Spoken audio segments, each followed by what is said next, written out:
एकं प्रधानं सर्वधर्माणां जैनं जयतु शासनं।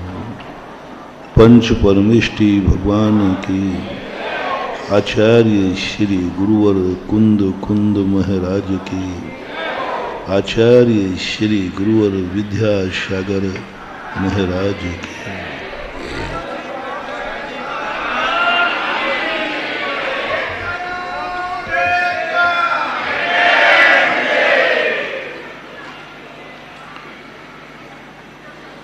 प्रसंग चल रहा है कि हर वस्तु प्रत्येक व्यक्ति के लिए न नियामक त्यागने योग्य है और न ग्रहण करने योग्य। हर अच्छी वस्तु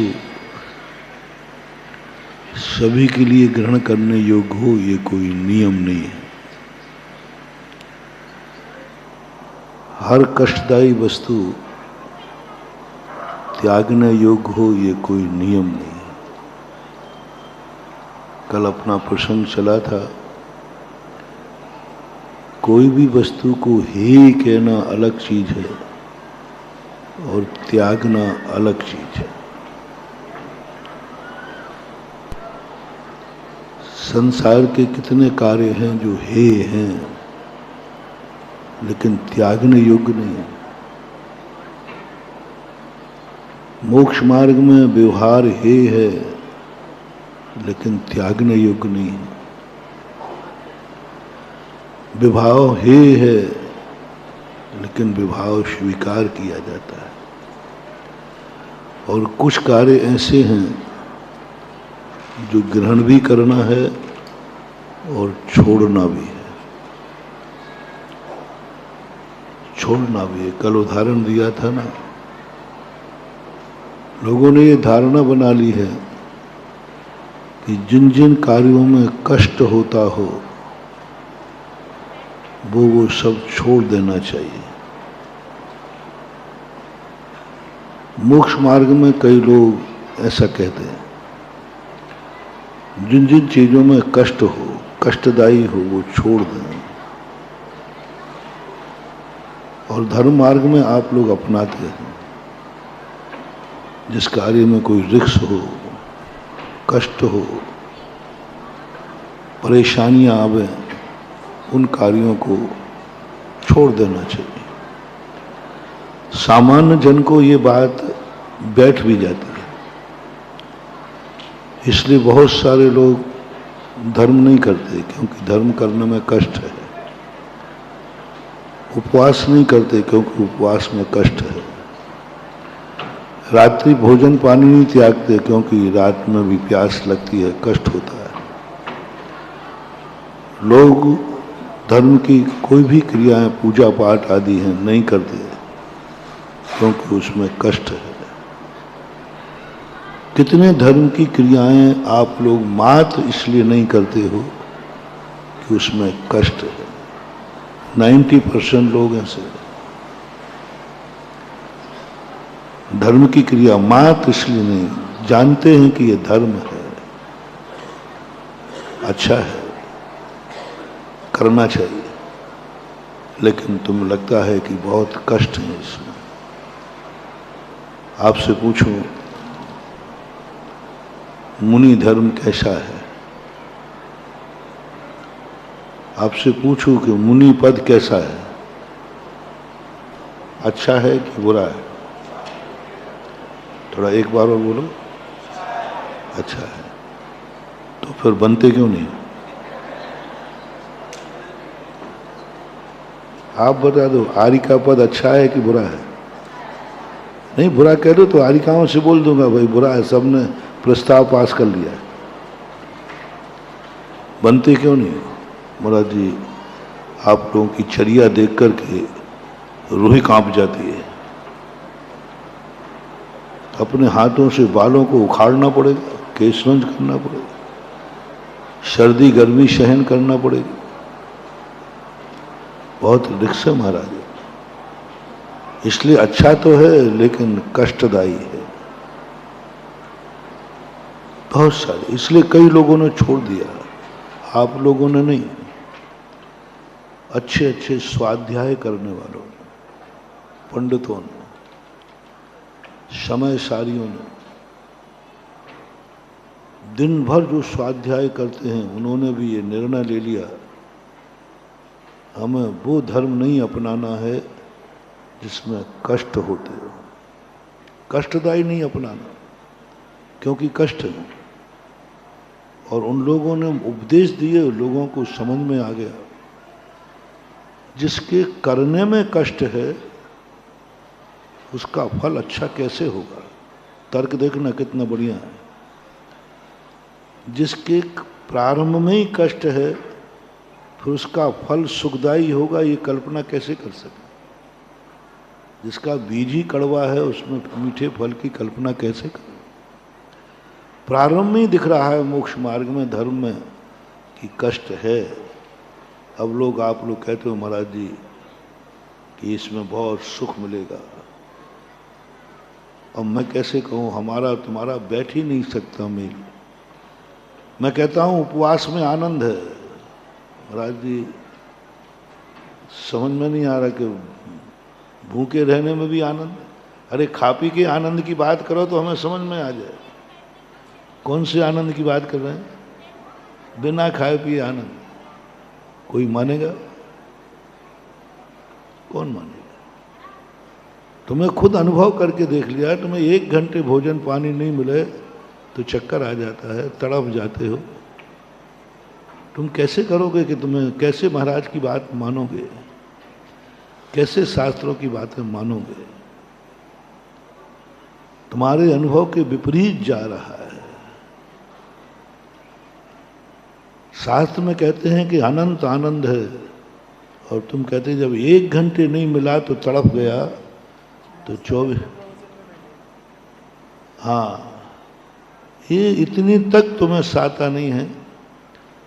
शास्त्रों में यहाँ तक कहा था कि चलो भाई उपवास मत करना, कम से कम नगर में मुनिराज हों तो उनके आहार के बाद भोजन करना,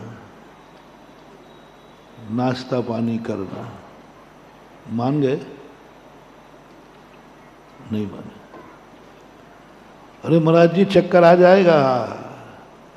अरे चलो और कहीं नहीं, कम से कम जो एमडी जैन कॉलेज में दर्शन करने आए हैं, ये तो नियम ले लें एमडी जैन कॉलेज में कि हम आज प्रवचन सुनने जाएंगे, महाराज का आहार देखने जाएंगे।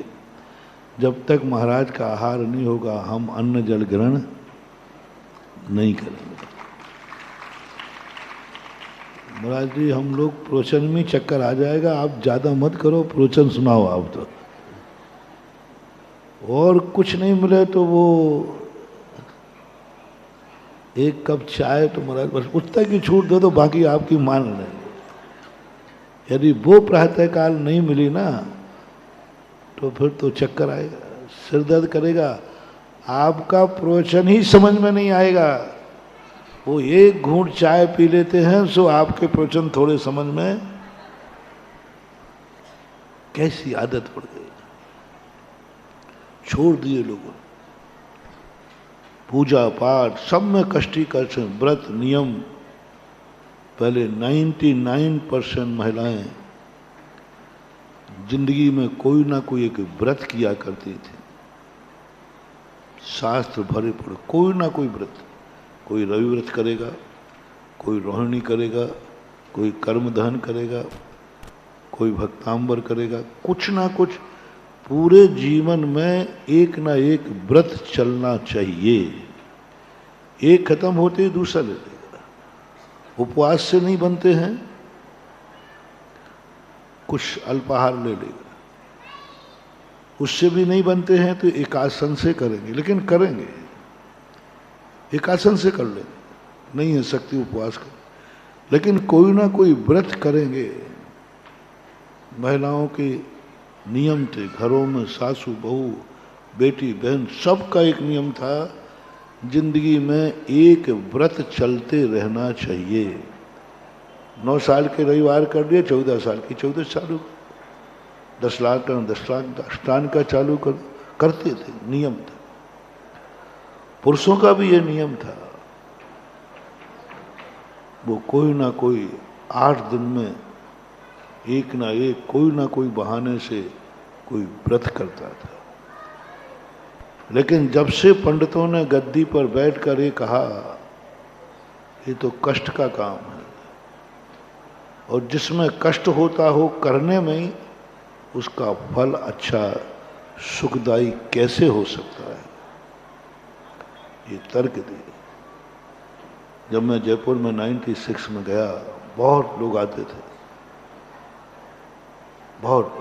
हमने खुली छूट दे दी थी कि जिन जिन को धर्म के संबंध में जो शंका करना हो खुली करो, तुम खुली शंका करो, हम खुला जवाब देंगे। बहुत ज्यादा।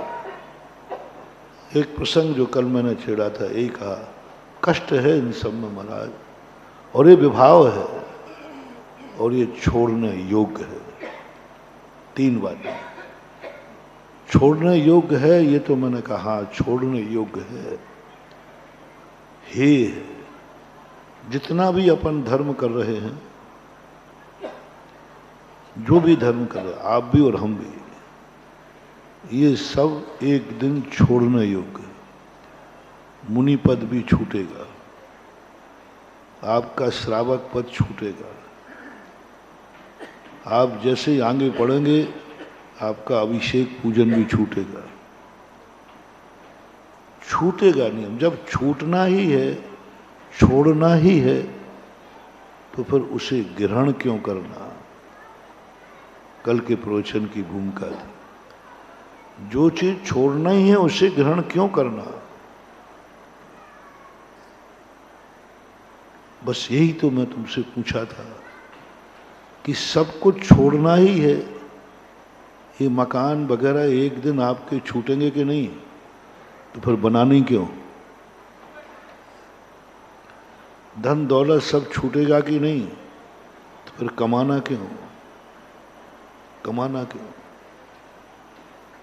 परिवार सब छूटेगा तो परिवार बसाना क्यों।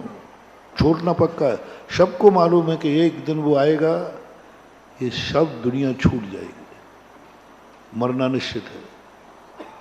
और कल मैंने कहा था, कल सबको मरना है कि नहीं, बोलो ना। डरते क्यों, मरना है कि नहीं। हमें भी शामिल कर लो, चिंता मत करो, अब तो ठीक है। तो फिर आज ही क्यों ना मर जाएं। कैसा रहा प्रस्ताव। कल मरना सबको है कि नहीं, है ना। तो फिर क्यों ना आज ही मर जाएं, कैसा रहेगा। कैसे पागलपन की बातें लोग करते हैं।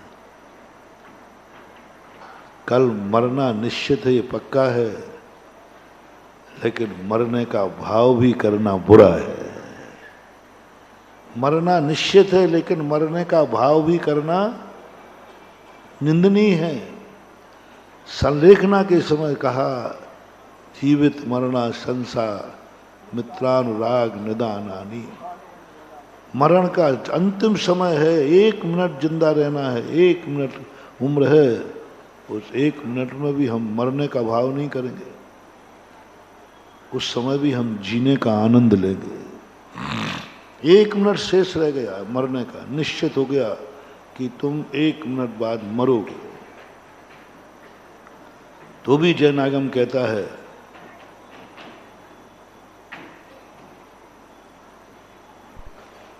तुम मरने की मत सोचो, तुम जीने का आनंद लो, जीने का आनंद। मरना निश्चित हो गया, लेकिन मरेंगे जब 1 मिनट बाद मरेंगे, अभी तो जीने का आनंद दो। अपन लोग मरेंगे, कभी मरेंगे, ठीक है, पक्का है, लेकिन अभी तो हमें जीने का आनंद लेना है। जीने के साथ जो करना है वो करना है।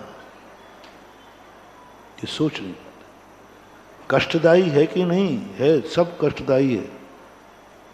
तो मन के जो जो कष्टदायी हैं वो सब छोड़ने योग्य नहीं है, तो महाराज कैसी बात कर रहे हैं, ये उपदेश दे दे करके आप लोगों से हाँ भरवा लिया। बोलो जो कष्टदायी है, जिसको करने में कष्ट है, क्या उसका फल कभी अच्छा हो सकता है, सुखदायी हो सकता है? बोले नहीं हो सकता। तो देखो ये जितनी क्रियाएं हैं व्यवहार की, सब कष्टदायी है, सब में कष्ट ही कष्ट है। मैंने उनको कल जो जवाब दिया था, आपको भी बताया था, तो मैंने कहा चलो फैसला हो जाए, जो जो चीज़ों में कष्ट है वह चीज़ें आप भी आज ही छोड़ोगे और हम भी छोड़ेंगे, इसलिए कि ये कष्टदायी है। कष्टदायी वस्तु का फल कष्टदायी हो, ये कोई नियम नहीं है। जो कल उदाहरण दिया था, भोजन बनाना सुखदायी है या कष्टदायी? बनाना। आप लोग बोलो ना, बनाना। बनाने में सुख है कि कष्ट है? जोर से बोलो ना। कष्ट है, महाकष्ट है महाराज, आप समझो तो बात है, बहुत कष्ट है। जिस भोजन के बनाने में कष्ट है, उसके खाने में क्या सुख मिलेगा? हम आजकल शास्त्रों की भाषा में नहीं समझाते, तुम्हारा पत्थर तुम्हारा सिर और तुम्हारे ऊपर फेंकता हूं, क्षमा लो, क्योंकि शास्त्रों की बातें तो तुम्हें समझ में आती नहीं। जिस चीज को बनाने में कष्ट है, उस चीज के खाने में क्या आनंद आएगा? क्यों ना प्रस्ताव पास करें, आज के बाद आगरा में भोजन बनेगा नहीं, बना हुआ खाएंगे नहीं। क्योंकि बनाने में खर्च है, क्योंकि बनाने में रिस्क है। हाथ जल सकता है, सिलेंडर फट जाए तो मर सकते हैं। कितनी रिस्क है, क्या कर रहे हो तुम लोग? पागल हो गए हो सब पागल हो गए। गैस सिलेंडर फट सकता है कि नहीं? आग लग सकती है कि नहीं? बोलो, भोजन बनाने में मौत हो सकती है कि नहीं? हो सकती है। इतना बड़ा रिक्शी कार्य, इतना बड़ा कष्टदायी कार्य, जिनमें मौत भी हो सकती है, उसका फल अच्छा कैसे होगा?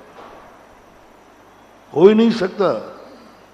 इसलिए आज फैसला करो कि आगरा में ना भोजन बनेगा और ना बना हुआ मैं खाऊंगा।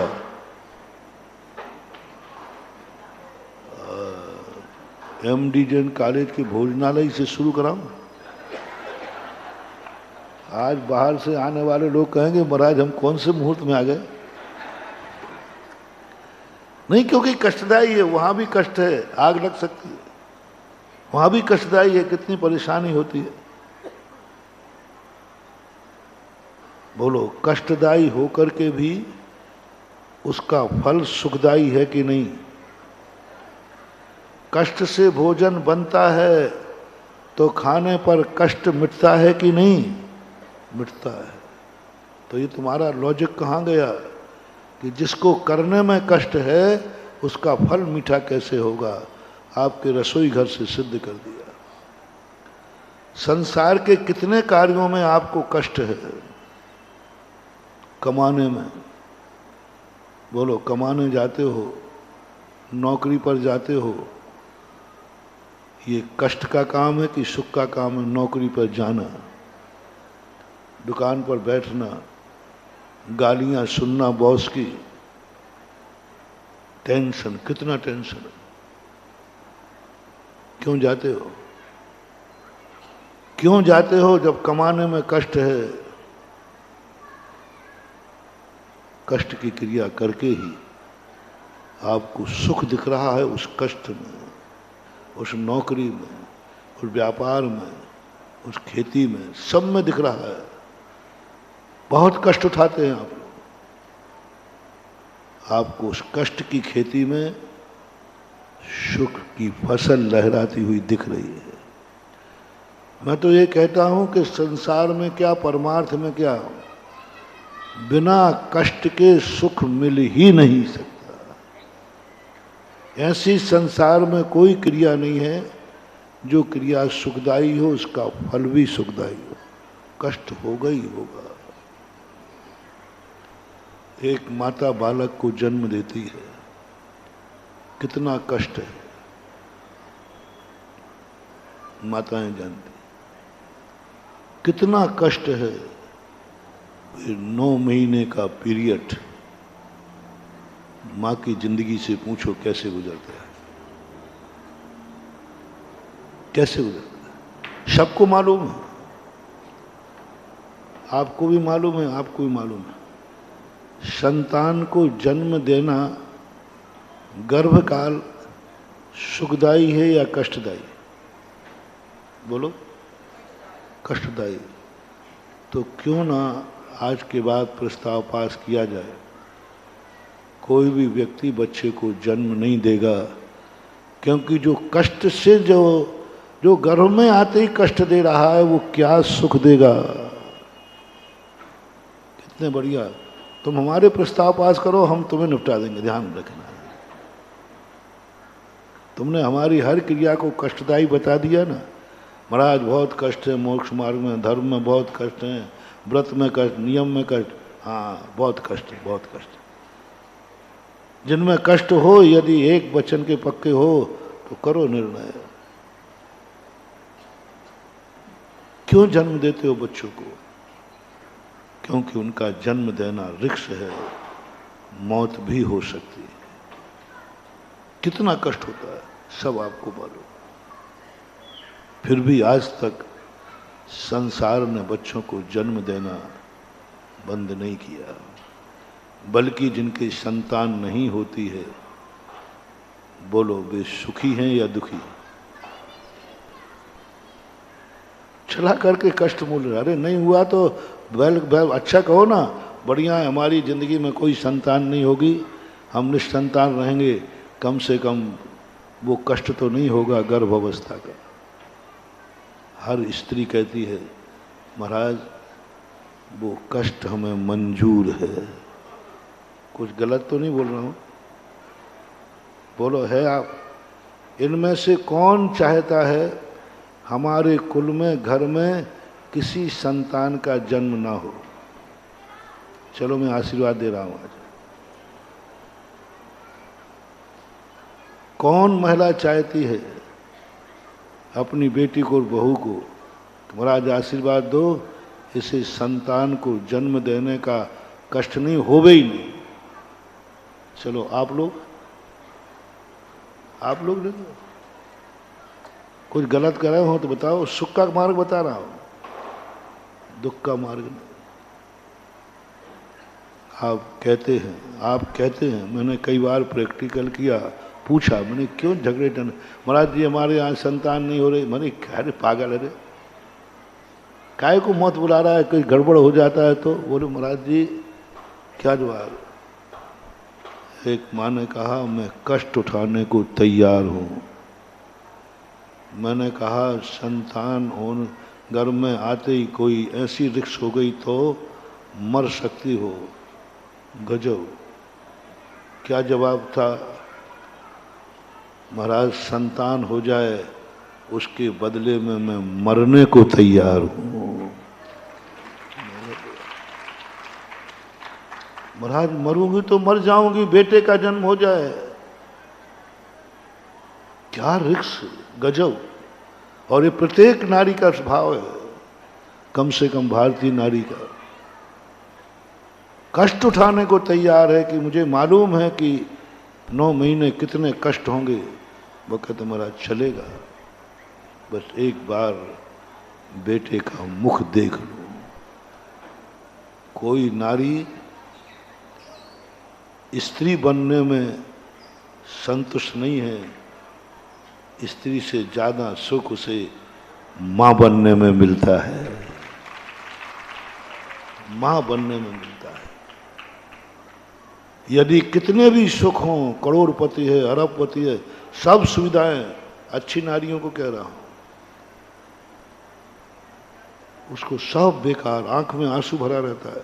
बोले सब है, कोई कमी नहीं है। क्या नहीं है? मैं एक बेटे की माँ नहीं हूँ। पत्नी तो हो ना? बोले हूँ। कुल वधू तो हो ना? हूँ। किसी भाई की बहन तो हो ना? हो। सारे रिश्ते मौजूद हैं, कोई रिश्ता नहीं जो मौजूद नहीं है। पर एक रिश्ता नहीं है, माँ बेटे का। बोलो माता, आप लोग शेयर करें। सारे रिश्ते हैं, जितने रिश्ते होते हैं, फूफा के, क्या बोलते, फूफी के, मामी के, सासू, जो कुछ भी तुम कहते हो वो सब सब रिश्ते हैं। एक रिश्ता नहीं है तुम्हारी जिंदगी में, माँ का। बोलो चलेगा? महाराज सारे रिश्ते भली लैस कर दो, सारे रिश्ते लैस कर लो, लेकिन माँ पिता का रिश्ता लैस नहीं करना। एक क्षण को भी कैकई जैसी एक ऐसी नारी, जब भरत के लिए उसने क्या नहीं किया, रामचंद्र जी को वनवास भेज दिया बेटे के लिए, वैधव्य को प्राप्त हो गई बेटे के लिए, सब कुछ, सारे जगत में निंदा हो गई बेटे के लिए, लेकिन भरत ने कैकई को मां कहना बंद कर दिया, महारानी शब्द बोलने लगा। 14 वर्ष तक भरत ने कैकई को मां नहीं कहा। जब भी कैकई आती थी, बोलिए राजमाता, महारानी साहब, बहुत व्यंग महारानी बोलता था। बेटे के द्वारा महारानी शब्द बोलना नरकों की वेदना से भी ज्यादा कष्टदायी था उसे। महारानी बनना भी कष्टदायी, तड़प गई वो, तड़प गई। क्या कमी थी? सब सुविधाएं थी। भरत से कहती बेटा सब छीन ले, पर बेटे के मुख से मां शब्द मत छीन, यही तो मेरी जिंदगी का सुख है। लेकिन भरत ने मां नहीं कहा, महारानी कहते थे। ये सबसे बड़ी सजा थी कैकई को, सबसे बड़ी सजा। जेल में डाल दे, नरकों में डाल दे, बोले कोई फर्क नहीं पड़ता, लेकिन सबसे बड़ी सजा है भरत ने मां को मां कहना न मंजूर कर दिया। मैं तो मां नहीं कहूंगा। 14 वर्ष तक वनवास में कौशल्या इतनी दुखी नहीं थी, राम वनवास में इतने दुखी नहीं थे। उनके कष्टों की कोई चर्चा ऐसी ज्यादा नहीं है, लेकिन सबसे ज्यादा दुखी थी तो कैकई थी। क्या कमी था उसको? मात्र एक शब्द नहीं था, मां कहने वाला कोई नहीं था उसको। त्रियंचों तक में भी भक्तांबर पाठ में किसी और रिश्तों का समर्पण नहीं दिखाया।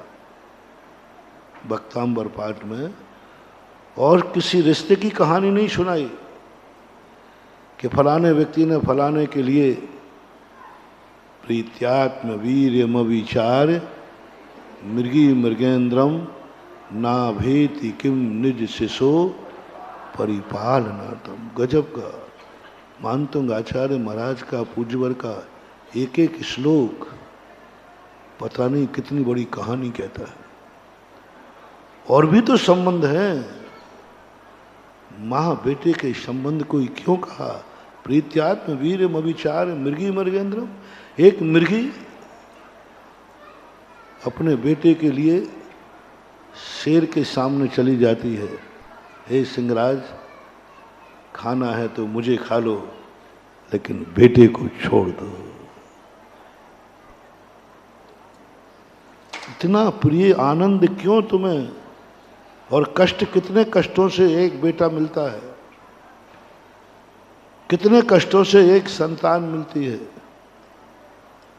फिर भी तुम उस कष्टों को नकारते नहीं हो। सुख है। इसलिए कल के प्रवचन से राज की भूमिका से एक निर्णय करते चलें, किसी अच्छे कार्य में यदि कष्ट है तो समझ लेना चाहिए इसका फल नियम से अच्छा है। बुरे कार्यों का नहीं कह रहा हूं, अच्छे कार्य, नैतिक कार्य, आपकी गृहस्थी के कार्य। भोजन बनाने में कष्ट है और जिस भोजन बनाने में जितना कष्ट है उसका स्वाद भी उतना ही अच्छा है, अच्छा है। कमाने में कष्ट हो रहा है, इनकम भी अच्छी होगी। किसान खेत में खेती करता है, मेहनत करता है, और मेहनत करने में बहुत कष्ट है, इसका अर्थ है कि फसल, एक किसान बहुत मेहनत कर रहा है, पसीना बहा रहा है, कितने कष्ट भोग रहा है, निश्चित समझना, किसान से पूछना, बोले ये कष्ट ही हमारी निशानी है कि हमारा भविष्य उज्जवल है। थर्मामीटर क्या बनाया? कष्ट। थर्मामीटर क्या बना रहा है कि मैं कष्ट उठा रहा हूँ खेती करने में, इसका अर्थ है कि एक दिन तुम मुझे सबसे ज़्यादा सुखी देखोगे, क्योंकि आज मैं सबसे ज़्यादा दुखी हूँ। सारे उठा लीजिए तुम्हारे संसार के कार्यों को, इसलिए रेफरेंस दे रहा हूँ कि आपको समझ में आ जाए। आप लोगों के दिमाग बिगड़ गए हैं, बिगाड़ दिए हैं उन लोगों ने समाधान कि कष्ट की क्रियाएं मत करो, कष्टदायी में कोई सुख नहीं होता है। इसलिए मुझे आपके उदाहरण देना पड़े। एक दिन जिंदगी जी के दिखाओ बिना कष्ट के, जिसमें कोई रिस्क ना हो। अब रिस्क मेंटेन करिए।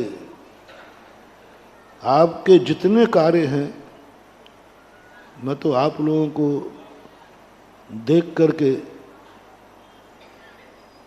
बहुत अपने आप को कमज़ोर महसूस करता हूँ।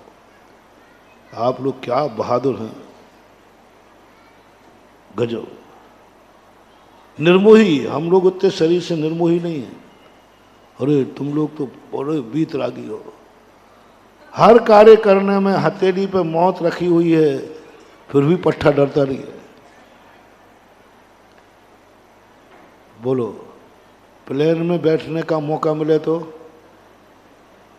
अभी कह दिया जाए कि जिनको प्लेन में बैठना हो लंदन का टिकट फ्री है, और वो 1 घंटे के लिए खुला है टिकट बस, तो प्रवचन सभा में कोई बचेगा? मनोज, तू बचेगा कि नहीं भाई? अरे महाराज जी, अब आपका क्या संचालन आप ही खुद ही कर लेना ना, 1 दिन में क्या बात हो गई, टिकट फ्री मिल रहा है। बोलो, प्लेन क्रैश हो सकता है कि नहीं? मर सकते हो कि नहीं? संभावना है कि नहीं है?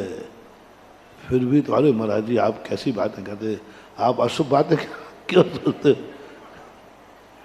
यानी उस रिस्क को नकार दिया तुमने। तुम गाड़ियों में बैठते हो, मालूम है तुम्हें एक्सीडेंट हो सकता है, और राय दिन पेपरों में पढ़ते हो जितने बैठे थे सब चले गए, गाड़ी का चकनाचूर हो गया, फिर भी तुम उस रिस्क को मेंटेन करते हुए कैसे समझा लेते हो तुम अपने मन को? मैं तो नहीं समझा पाता। मुझे तो जिन जिन कार्यों में मौत का डर था, महावीर ने तुरंत कहा बेटा हूँ तत्ता है। बोले गाड़ी में बैठना ही नहीं। बोले क्यों? मर जाएगा, मर जाएगा, देख एक्सीडेंट हो जाता है, मर जाएगा, देख कोई नहीं बचा इसमें, देख प्लेन में से कोई गिरा तो कोई नहीं बचा, मर जाएगा।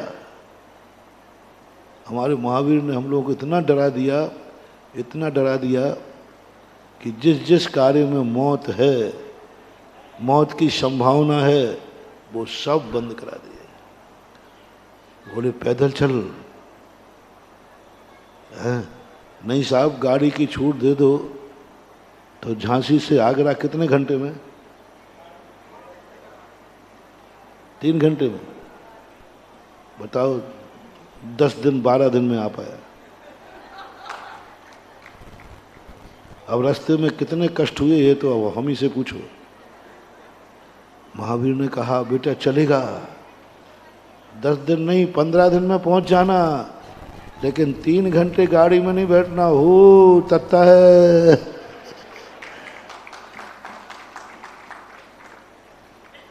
बोलो 10, वो कहते ना एक बोर्ड लगा रहता है,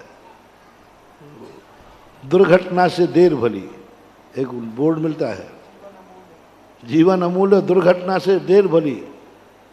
और वो बोर्ड पढ़ के मैंने कहा अरे ये तो महावीर स्वामी का बोर्ड है। महावीर स्वामी ने कहा बेटा दुर्घटना से 3 घंटे के लिए पाए तू 13 दिन में पहुंचना, दुर्घटना से देर भली। बहुत हम लोग तो जीवन से बहुत प्रेम करते हैं, जहां जहां रिक्स है वो सब अपन छोड़ देते हैं, क्योंकि हमारी दृष्टि में हमारी जिंदगी बहुत मूल्यवान है। तुम्हारी दृष्टि में नहीं। मैं तो कहता हूं, मैं तो अपने आप में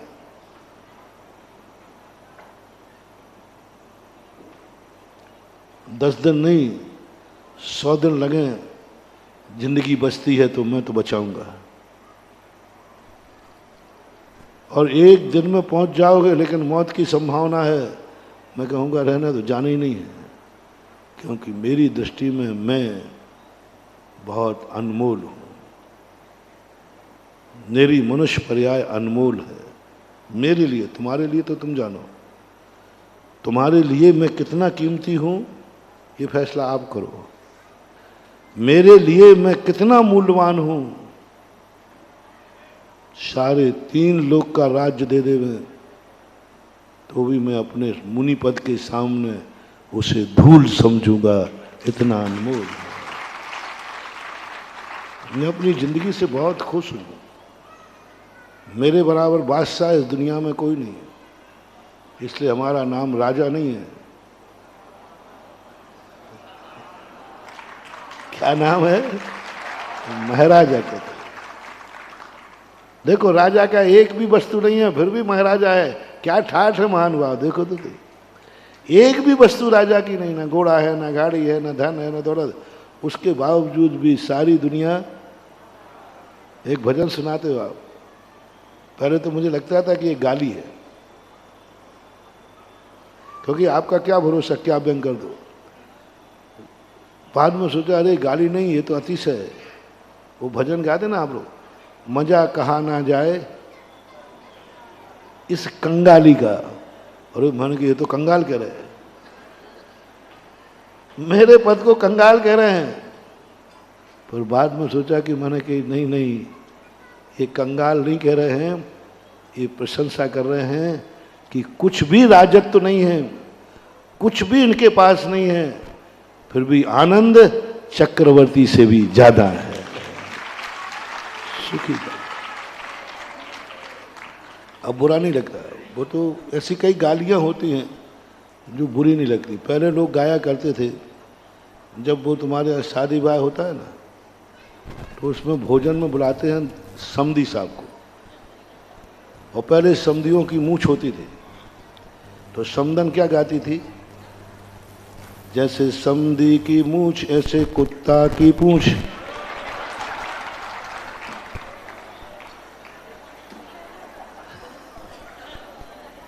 समधी साहब बुरा नहीं मांगते थे, जैसे ये गाली सुनी नहीं और ने 100 का नोट उठा करके विद्वान को देते, अरे मैंने कही गाली दी है रे तुझे, कुत्ता की पूंछ। अरे महाराज तुम्हें पता नहीं है, ये कुत्ता की पूंछ नहीं कहा है, यही शब्द डी से तुम यहां कहते हो। मजा कहा ना जाए कंगाली का। कंगाली दुखदाई है, ऐसा कोई नियम नहीं है। महाराज बन के कंगाल बनो तो इस जैसा मजा कहीं नहीं है। फकीरी की तो ऐसी की कि सब कुछ गमा बैठे, और अमीरी की तो ऐसी की सब कुछ लुटा बैठे। अमीरी की तो ऐसी की कि सब कुछ, और फकीरी की तो ऐसी की कि सब कुछ गमा बैठे। कितनी बड़ी शायरी। साधु ने फकीरी की, ऐसी फकीरी की कि सब कुछ गंवा दिया, कुछ भी नहीं, सब कुछ गंवा दिया। और अमीरी की तो ऐसी की कि सब कुछ लुटा बैठे, सब कुछ लुटा दिया। और उसके बाद वही आनंद की अनुभूति है। अब वो आनंद की अनुभूति है। कभी यदि तुम्हें अपनी जिंदगी में ऐसा महसूस हो कि हम बहुत मूल्यवान हैं, अपनी दृष्टि में, तुम्हारे दूसरे की दृष्टि में नहीं। मैं अपने मन को कई बार कहता हूँ, मेरा शरीर, मेरा अंतर चेतना मेरी दृष्टि में बहुत, मैं अपनी जिंदगी से कभी नाखुश नहीं हुआ। मुझे कभी ऐसा नहीं लगा कि आज का दिन बेकार है। जब से धर्म को समझा है तब से मैं अपनी जिंदगी से कभी भी हुआ नहीं हूं। कितनी कष्टदायी चर्या करना पड़ी हो, कभी एलर्जी नहीं आई, कभी ये भाव नहीं आया इतना कष्टदायी, बहुत कष्ट आए। कितनी कष्टदायी हो, कहीं ना कहीं से आनंद की लहर आ जाती है। रास्ते में चलते चलते पैरों में खून आ जाता है, कंकड़ चुभ जाता है, बहुत कष्ट है, चीख निकल जाती है, लेकिन अंदर से कहीं ना कहीं एक परिचय, एक महावीर स्वामी का आशीर्वाद आ जाता है, शाबाश बेटा। कष्ट तो होगा,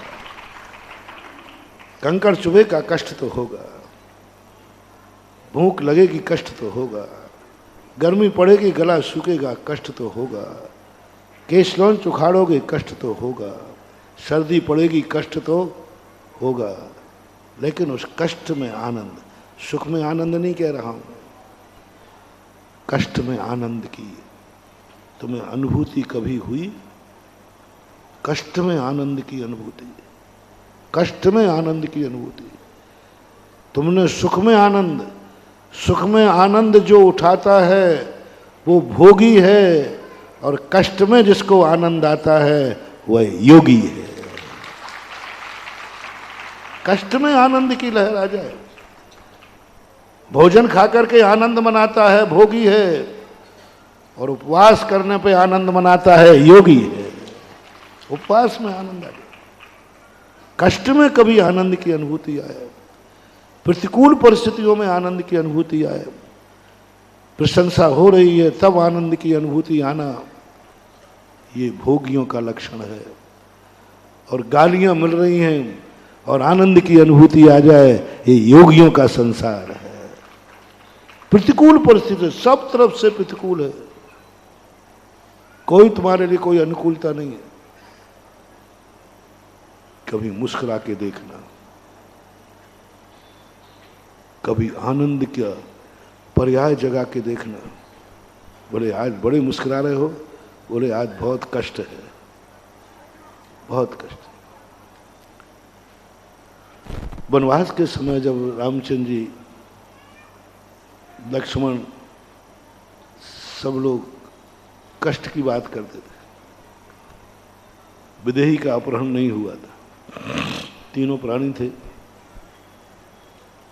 लक्ष्मण हमेशा कहता भैया बहुत कष्ट है वनवास में, विदेही भी कहती हाँ लक्ष्मण सही कह रहे, बहुत कष्ट है।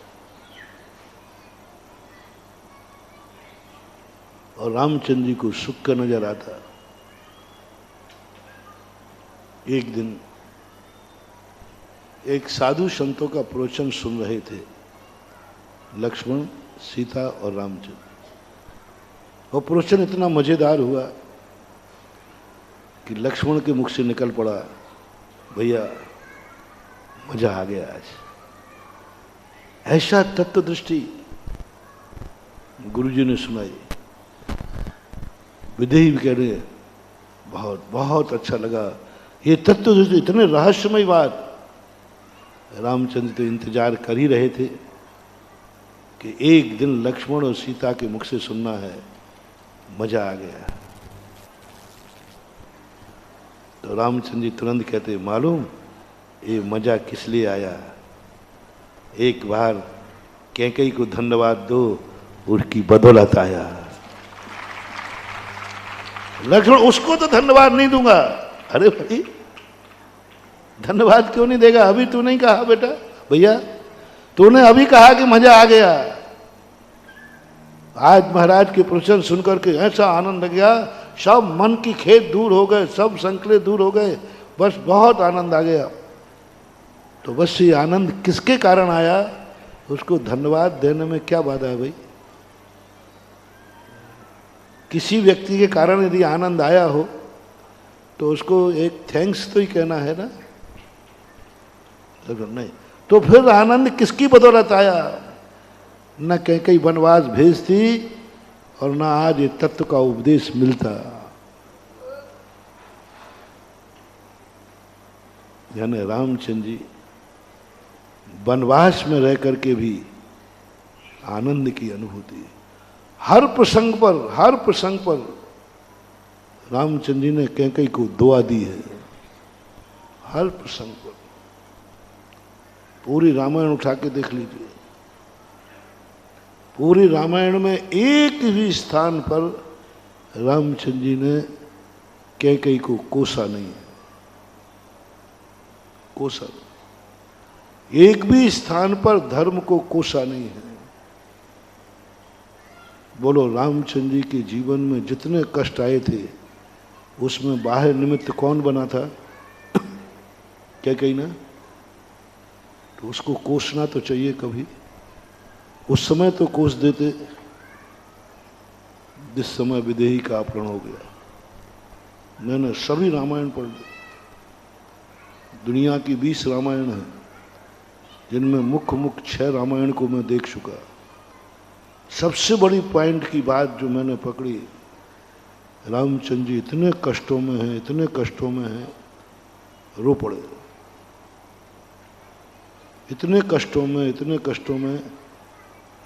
जब लक्ष्मण शक्ति लगी,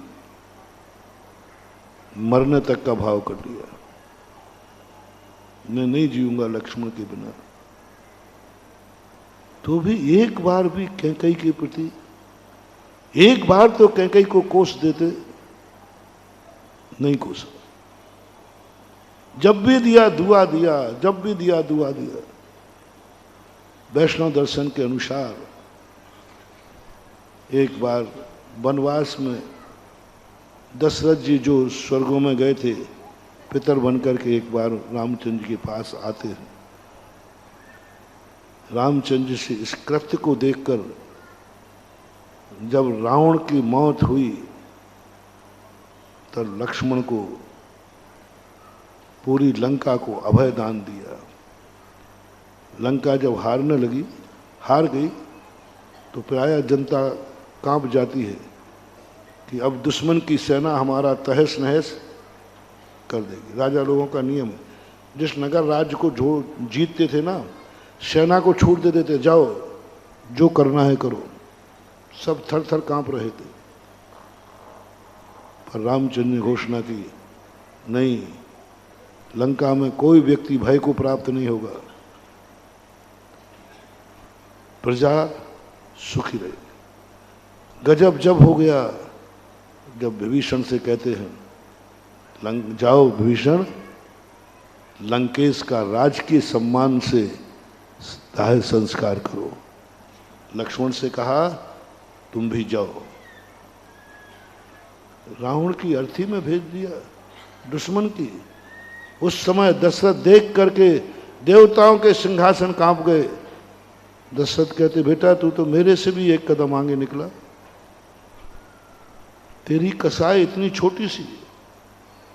रावण को, दुश्मन को राजकीय सम्मान और भाई को भेज रहा है।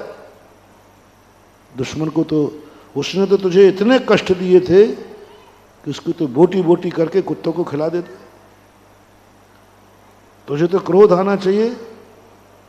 तब दशरथ कहते, बेटा मैं देव हूं, तुम्हारा पितर हूं, मैं आया हूं तो खाली हाथ नहीं जाऊंगा, कुछ ना कुछ दूंगा, बोल मांग ले, क्या मांगना है। क्या गजब हिलाने वाली बात। रामचंद्र जी क्या कहते, पिताजी यदि आप देना ही चाहते हैं तो मुझे वनवास देने वाली माता कैकेयी से आप रुष्ट हुए थे और आपने कैकेयी का परित्याग किया था, और कैकेयी का परित्याग किया था, और वैष्णव दर्शन में इसे शुभ नहीं माना जाता। बस मेरी एक ही विनय है, मेरी माता को आप माफ कर दें। जब मैंने ये प्रसंग पढ़ा मैं फरूरी निकल गई। मेरी माता को माफ कर दें। दशरथ कहते हैं कि राम तू कैसा है, जिसने सर्वनाश किया, मुझे मौत के घाट पर भेज दिया, उसी के लिए माफी मांग रहा है। चाहता तो क्रोध में आके कहता, पिताजी उस मां को भस्म कर दो। आप होते तो क्या करते हैं? सुनो क्या करते, कितना बैर, जन्म जन्म का बैर बांध देते। आप लोग परिवार में एक दूसरे से बैर बांध देते हैं। रामचंद्र एक बार भी कभी नहीं, और मांगा तो दुआ मांगी कि मेरी माता कैकेयी को माफ कर देना। और अयोध्या से जब लौटते हैं वनवास से, सबसे पहले पैर किसके पड़ते हैं? कैकेयी। और क्या कहते हैं, माता कैकेयी की बदौलत है जो मैं 14 वर्ष में धर्म का पालन करके लौट रहा हूं। माता कैकेयी की बदौलत है। लक्ष्मण कहते ये कौशल्या की, बोले इसके आशीर्वाद में दम नहीं है, इसका आशीर्वाद तो हमें भ्रष्ट कराता है। हमेशा 24 घंटे मुझे धर्म मार्ग से भ्रष्ट कराता है माता कौशल्या का आशीर्वाद। सदा आशीर्वाद देती है। जब वनवास जा रहे थे ना, तो लक्ष्मण से कहते हैं माता कौशल्या, नहीं नहीं उसका आशीर्वाद नहीं लेना, उसका आशीर्वाद मुझे धर्म से भ्रष्ट कराएगा। तो एक बेटा जाई मत, कोर्ट केस ठोक दे। माता कौशल्या जाए मत, 13 वर्ष का वनवास 14 वर्ष का 13 दिन में पूरा करके आ जा। कभी नहीं कौशल्या से आशीर्वाद दिया मेरा बेटा वचन को पूरा करे। बस एक ही आशीर्वाद 24 घंटे, मेरा राम कब लौटेगा, मेरा राम कब लौटेगा, मेरा राम कब लौटेगा। एक ही उल्टी मोह था। और कैकेयी ने क्या कहा था आशीर्वाद देते हुए, ध्यान रखना एक दिन पहले भी मत आ जाना, यानी धर्म का पूरा पालन करो। ये महान आत्माएं सोचते हैं। दुश्मन में मित्रता की अनुभूति, दुश्मन हमारे लिए जगाता है, दुश्मन हमारे लिए जगाता है। इसलिए तो कहा कबीर ने, निंदक नीरे,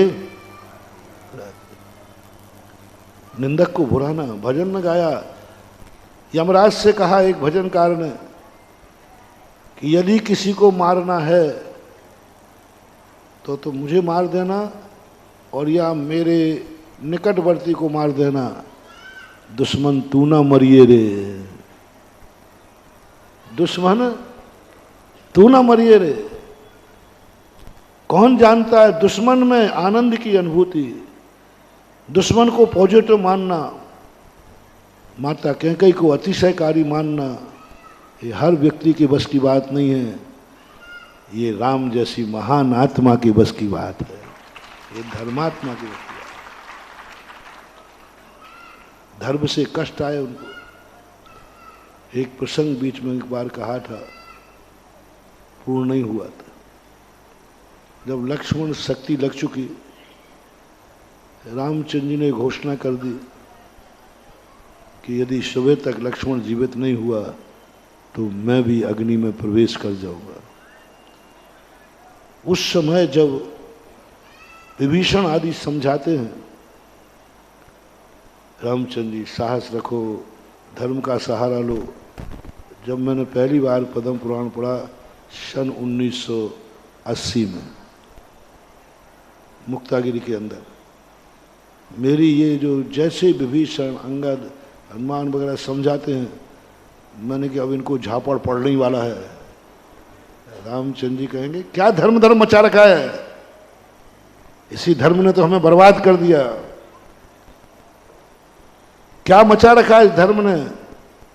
जितना जितना धर्मात्मा होता गया उतना उतना संकट आता गया। मैंने कहा जरूर झुठलाएंगे, जरूर नकार दें, क्या मुझे सामने धर्म की बातें मत करना। मैंने देख लिया है सब धर्म को, जितना धर्म करो उतनी परेशानियां हैं। आप लोग अनुभव करना, कितने लोग हैं जो धर्म से परेशान हैं, कितने लोग हैं जो धर्म को छोड़ चुके हैं, कितने लोग हैं जिन्हें धर्म से घृणा हो चुकी है, कितने लोग हैं जो कहते हैं खूब कर लिया धर्म, कुछ नहीं होता है। जैसे परेशान थे वैसे ही परेशान है। खूब पूजा करते, महाराज 4-4 बार 48 बार भक्तांबर पाठ कर लिया, आप महिमा गाते हो, कुछ नहीं है, दुनिया को बुद्धू मत बनाओ। मैंने भक्तांबर पढ़ के देख लिया, नमोकार की मालाएं करोड़ों फेर के देख ली, अभिषेक कर लिया, सब कर लिया, कुछ नहीं होता है, सब बेकार की बातें। तुम्हारा विश्वास ज्यादा दृढ़ नहीं है अभी। तुम्हारा जो धर्म के प्रति विश्वास है, गुरुओं के प्रति विश्वास है, देव के प्रति विश्वास है, ये विश्वास विश्वसनीय नहीं है। अभी तुम्हारे स्वार्थ के लिए विश्वास है, तुम्हारी अनुकूलता के लिए विश्वास है।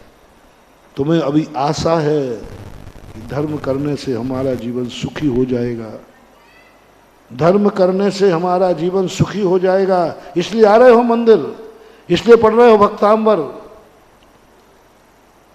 इसलिए गुरुओं को मान रहे हो कि इनके आशीर्वाद से हमारा जीवन सुखी हो जाएगा। 99% लोग पंचम काल में धर्म की संख्या बढ़ी है करने वालों, मंदिरों में संख्या बढ़ी है आजकल, गुरुओं के भक्तों की संख्या बढ़ी है आज तक, लेकिन वो धर्मात्मा नहीं है। क्यों? कुछ आशा से आ रहे हैं, कुछ लोभ से आ रहे हैं। एक दिन हमने हाल के अंदर प्रवचन में कहा था, महाराज अभी मीठा मीठा बोल रहे हैं, अच्छा बोल रहे हैं, इसलिए आ रहे हो। एक आध दिन ओरिजिनल श्रोताओं की परीक्षा कर लो।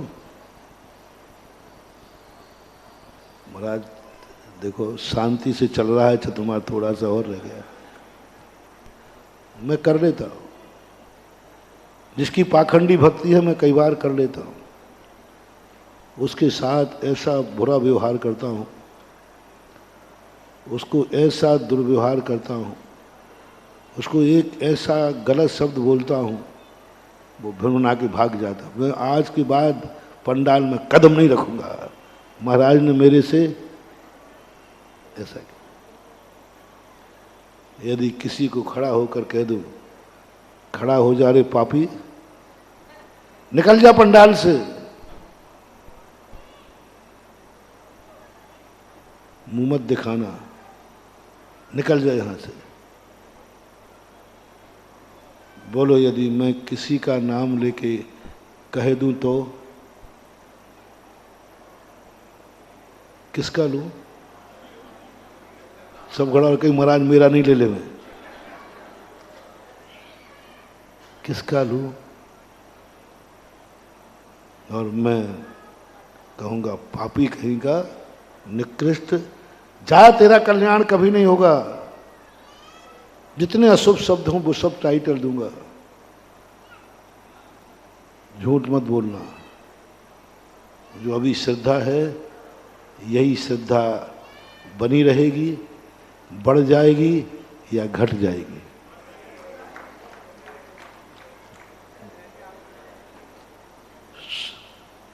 क्यों भैया प्रवचन सभा में आप बताओ भैया, मैं खास हम खास, महाराज जी की इतनी सेवा कर रहा हो, इतनी भैयावृत्ति कर रहा हो, और बताओ मैंने कलश लिया है चतुर्मास का बड़ा कलश, बैठा है बोले,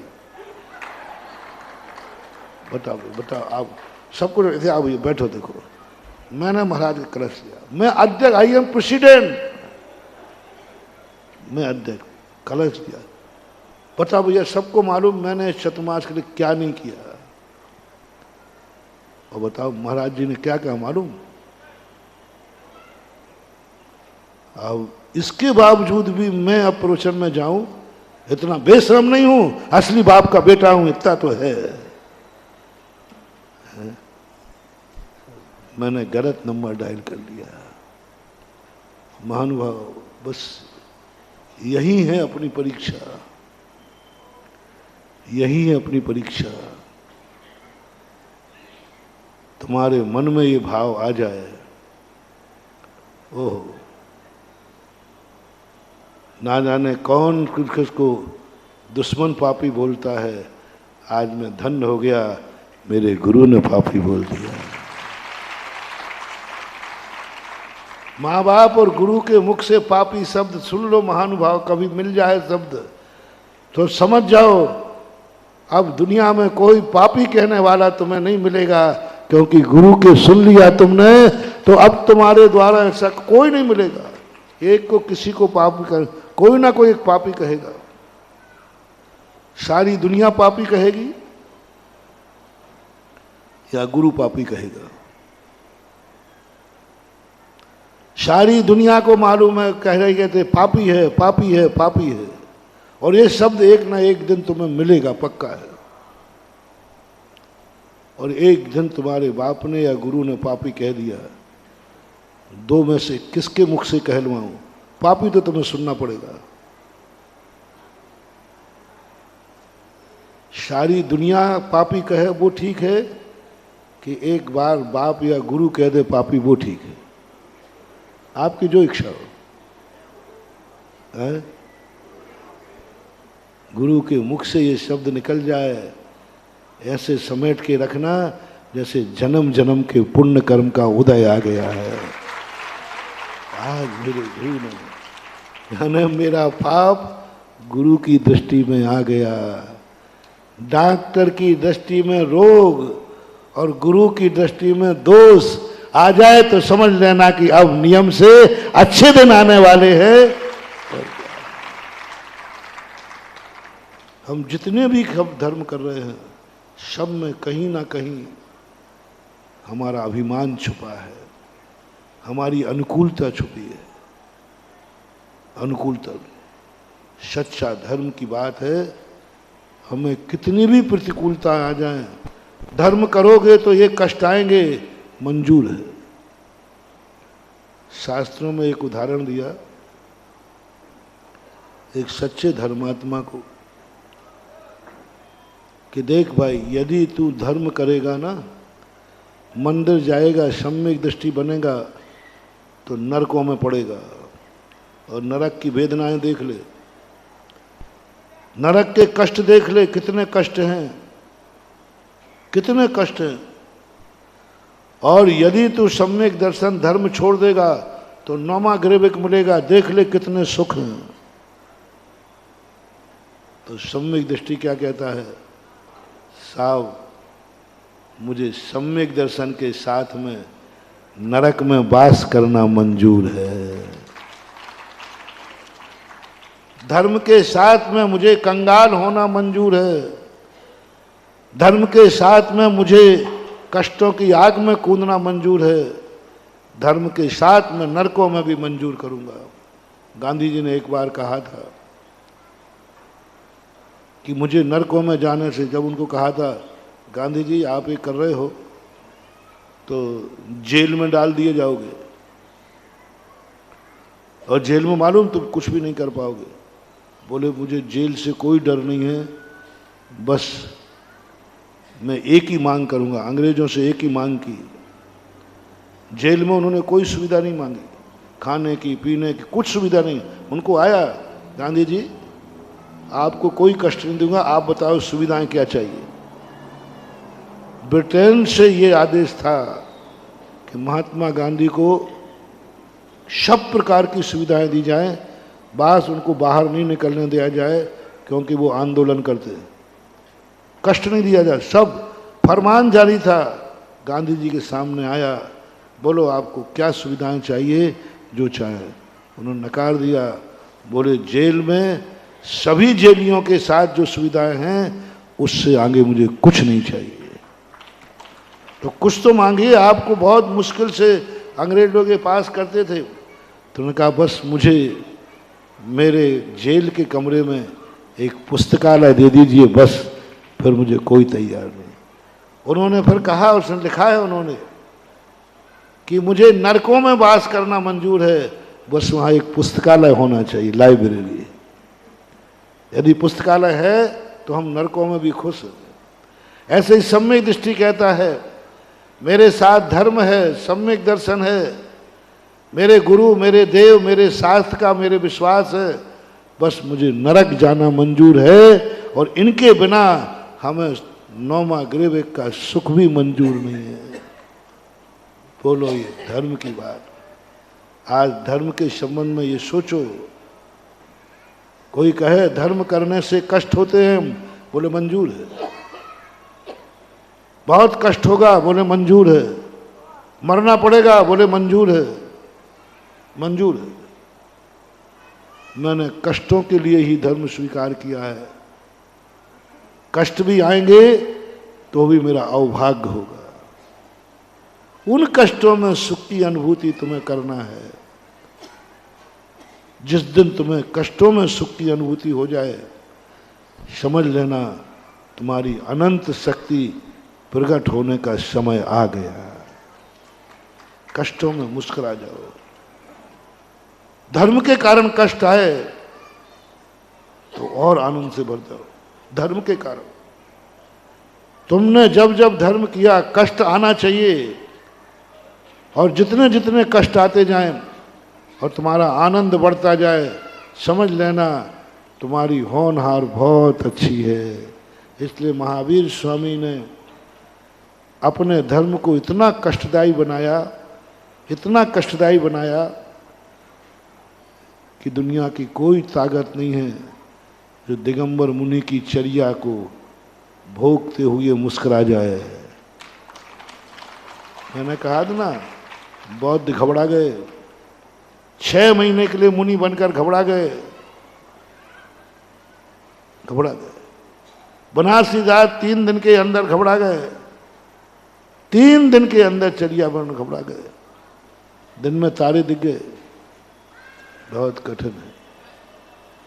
सबसे ज्यादा कठिन चर्या दिगंबर जैन मुनि की, और संसार में सबसे ज्यादा सुखी कौन? तुम कहो या नहीं कहो, मैं बोल रहा हूं। मैं अपनी जिंदगी से बहुत खुश हूं। मैंने कभी अपने मन को कोसता नहीं। तुम लोग मन को कोसते हो, ये मन बड़ा चंचल है, जितना समझाओ उतना ही मचलता है। पागल। मैंने कभी अपने मन को नहीं कोसा। मेरा मन तो बहुत अच्छा है, बहुत अच्छा मन है, क्योंकि मेरा मन में जो भी सोचता है अच्छा ही सोचता है। मेरे मन ने आज तक कभी बुरा सोचा ही नहीं। मैं क्यों बुरा करूं?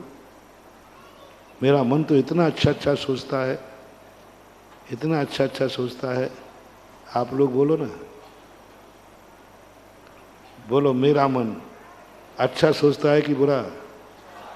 ये 1.5 घंटे की प्रवचन कौन दे रहा है? शाम को जिज्ञासा समाधान कौन करता है? तो मेरा मन कैसे कह दूं मैं बुरा है? मेरा मन तो बहुत अच्छा है।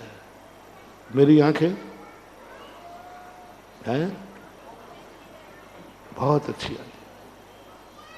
आशीर्वाद दे दो।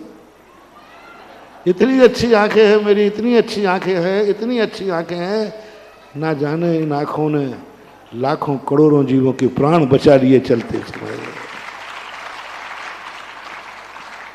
बोलो महानुभाव, कितने जीव मरेंगे, मरते हैं चलते समय। झांसी से आगरा आने में कितने जीव रास्ते में मरते हैं, किन्होंने बचाए? तो मैं कैसे कह दूं कि आंखें बुरी हैं? जिसने लाखों करोड़ों जीवों को बचाया है, इन्हीं की बदौलत में इंडिया समिति से चलता हूं। मैं तो बहुत धन्यवाद देता हूं आंखों को। हे आंखें, यदि तुम नहीं होती तो मेरे अहिंसा व्रत का क्या होता है? आज मेरा अहिंसा व्रत करुणा लाखों को बचा दिया, लाखों करोड़ों जीवों को बचा दिया। तुम्हारे कान कैसे हैं? हैं? तुम्हारी थोड़ी सी भी बात सुन ले मैं तो फूले। आज महाराज ने मेरी बात सुन ली। अरे पड़ोसी में नीचे बैठा है एक चौकीदार, उसको सुना देना। नहीं, मेरे कान बहुत अच्छे हैं, इतने अच्छे हैं जिसने गुरु की वाणी सुन करके साधु बना दिया। कौन सा? मेरा मुंह भी बहुत अच्छा है। मेरे मुंह से जब भी वाणी निकलती है मुझे भी अच्छी लगती है, आपको बहुत अच्छी लगती है। महाराज जी कभी कभी तो आप कड़वा बोलते हो। नहीं, मैं गलत बोलते ही नहीं हूँ। नहीं महाराज बोलते हो आप, मैं बोलते ही नहीं हूँ। इसका प्रमाण है संसार में सबसे ज़्यादा प्रवचन लोग किसके सुनते हैं रोज को? आचार्य जी के तो सुनते ही। मेरी वाणी गलत हो ही नहीं सकती। सबसे ज़्यादा मेरा प्रवचन मेरे दुश्मन सुनते हैं, सुनते हैं। कड़वी जरूर है, कड़वी तो है, कड़वी तो है, लेकिन जहर नहीं है, करेला की सब्जी है। करेला कड़वा होता है ना, तो सब्जी में क्यों खाते हो? सब्जी में कड़वा है तो खाते क्यों हो? इसका अर्थ है करेला जैसी कड़वाहट भोजन में स्वाद ला देती है। गुरु को कड़वा शब्द बोलना चाहिए, जहर जैसा कड़वा नहीं, करेला का जैसा कड़वा बोलना चाहिए। और वो कड़वा जो है भक्तों को सब्जी के रूप में भोजन को स्वादिष्ट बना देता है। मेरे पैर बहुत अच्छे हैं, मैं किस किस की चर्चा करूं? मेरे पैर बहुत अच्छे, बहुत अच्छे। आज तक ये पैर कहीं गलत कार्य के लिए गए नहीं। जब भी पैर उठते हैं कोई ना कोई अच्छे कार्य के लिए उठते हैं। हाथ भी अच्छे हैं, इससे कोई बुरा कार्य होता ही नहीं। यूं कर देते हैं, सबको खुशी होती है। मेरे हाथों से कभी किसी को दुख दिया नहीं, दूंगा नहीं, दे नहीं रहा।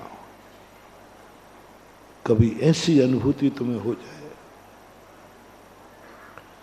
और बाहर की चर्या देखो कितनी कष्टदायी है, फिर भी आनंद की अनुभूति, आनंद की अनुभूति। इसलिए किसी भी चीज का उपसंहार करो, किसी भी चीज का कष्टदायी छोड़कर मान करके छोड़ना नहीं। आजकल के इन पंडितों की बातें मानना नहीं। मैंने कल और आज 2 दिन के प्रवचनों में बता दिया कि कई कार्य ऐसे हैं जो कष्टों के बाद ही आनंद आएगा। यदि कष्ट नहीं उठाया तो आनंद भी आने वाला। और जो जो कष्टदायी है उसको छोड़ना नहीं, और जिसे कल छोड़ना है उसे आज ही छोड़ना नहीं। कल गाड़ी का उदाहरण दिया था, भोजन बनाने का उदाहरण दिया। भोजन बनाने में कष्ट है, ऐसा ही धर्म की जितनी बाहर की क्रियाएं करोगे कष्ट आएंगे। रामचंद्र जी जैसे कष्ट आएंगे, रामचंद्र जी जैसे कष्ट आएंगे। और अधर्म करोगे तो रावण जैसे सुख आएंगे। लो, अंतिम मोटिवेशन दे रहा हूं। धर्म करोगे तो रामचंद्र जी जैसे कष्ट आएंगे। राम का नाम लोगे तो रामचंद्र जी जैसे कष्ट आएंगे। जैसे का नाम लोगे वैसे बनोगे। और अधर्म करोगे तो रावण जैसे सुख पाओगे, और रावण का नाम लोगे तो रावण के जैसे सुख पाओगे। सीधी सी बात। जिसके भगवान जैसे होंगे उसको जीवन वैसे ही मिलेगा। अब दो में से एक अपनाना है। रावण को अपनाओगे, रावण को सुबह उठ करके जयकार बोलोगे, रावण की आरती उठाओगे, ओम जय रावण देवा, तो रावण जैसे सुख पाओगे। ऐसे ही नहीं कह रहा। और बेटा रामचंद्र जी का नाम लिया तो रामचंद्र जी जैसे कष्ट उठाओगे। उठाना पड़ेगा। दुनिया की कोई ताकत नहीं दे। रामचंद्र जी ने धर्म के कारण कष्ट पर कष्ट उठाए, धर्म के कारण, पिता की आज्ञा मानने के कारण, मर्यादा के कारण, धर्म के कारण से कष्ट उठाए हैं। जो जो धर्म करेगा उसे कष्ट उठाना पड़ेगा। और राम को मानने वाले, महावीर को मानने वाले, दिगंबर मुनि को मानने वालों, कान खोल के सुनो, कष्ट आएंगे, कष्ट आएंगे। जैनियों को सबसे ज्यादा कष्ट आएंगे। सारी दुनिया में जैनियों पर सबसे ज्यादा संकट आए, जैन मंदिरों पर संकट आए, जैन शास्त्रों पर संकट आए, और जैनी को हर व्यक्ति दबाता है। आएगा ये, क्योंकि तुम जैनी हो, तुम धर्मात्मा हो। मैं तुम्हें झूठे आश्वासन नहीं दूंगा। तुम रामचंद्र जी जैसे धर्मात्माओं को मानोगे, तुम्हारे ऊपर कष्ट आएंगे। एक बार और कह दूं, कष्ट आएंगे, कष्ट आएंगे। रामचंद्र जी का अनुकरण करोगे तो कष्ट आएंगे। रामचंद्र जी जैसे पितृभक्त बनोगे, सब कुछ छीन लिया जाएगा। रामचंद्र जी जैसे पितृभक्त बनोगे तो घर से निकाल दिए जाओगे। माता कैकेयी का तुमने अच्छा माना, मात मानोगे, घर से निकाल दिए जाओगे, एक कौड़ी भी नहीं मिलेगी। और रावण का नाम लोगे तो पूरे घर के लोगों को तुम निकाल दोगे, लेकिन तुम्हारा कोई बाल बाका नहीं कर पाएगा। रावण ने निकाल दिया ना विभीषण को, उससे कुछ होगा। और बहुत सुखी रहोगे, बहुत सुखी रहोगे। अधर्म के साथ रहने वाला सुखी रहेगा, क्योंकि अधर्म पुण्य के उदय से होता है, और धर्म की क्रिया में अशुभ कर्मों का उदय आता है। एक और रह, पापी का जब भी कोई पाप करता है उसके पुण्य का उदय है। बिना पुण्य के उदय के पाप हो ही नहीं सकता। और जब जब तुम धर्म करोगे अशुभ कर्म का उदय आएगा, इसके बिना धर्म हो नहीं सकता। सबसे ज्यादा अशुभ कर्म का उदय मुनि महाराजों का होता है। 24 घंटे, एक भी मिनट ऐसा नहीं जाता जिस समय मुनिराज के असाता वेदनी कर्म का उदय ना होता। चलिए महावीर ने ऐसी बनाई। चलेंगे तो कंकड़ चुभेंगे, हार को जाएंगे, अंतराय हो जाए। सब जगह पूरे जितनी मुनि की चर्या है, सब में असाता वेदनी कर्म का उदय आएगा मुनि बनने से, और पापी बनने से पुण्य का उदय आएगा। फैसला करो, रावण की अनुकरण करो, रावण बनोगे, राम का अनुकरण करोगे, राम बनोगे। अब राम की चर्या पढ़ लो, 24 घंटे की मोहलत है, कल फार्म भरना है। अच्छी तरह देख लेना, मैंने पेपर को आउट कर दिया है। सुखी होना है तो अधर्म को अपनाओ, रावण का नाम लो। जो जैसे की भावना भाता है वो वैसा ही बनता है। रिपीट करता हूँ, यदि सुख चाहिए है, धन वैभव धन दौलत चाहिए है, तो रावण जैसा अधर्म करो, और आज से रावण का नाम हो। आपके घर में तस्वीर भी रावण की हो, मोबाइल में भी टोन क्या हो, ओम जय रावण देवा। दुनिया बोले मैं तो रावण बनना है, और यदि राम की टोन है तो ध्यान रखना, राम का जीवन भी पढ़ लेना, रोंगटे खड़े हो जाएंगे। राम का जीवन पढ़ लेना, उनके कष्टों को देख लेना। यदि हिम्मत हो तो राम का नाम लेना। मैंने सीधा कह दिया, एज यू लाइक, पसंद अपनी अपनी, ख्याल अपने अपने। 24 घंटे का समय है, महावीर भगवान की।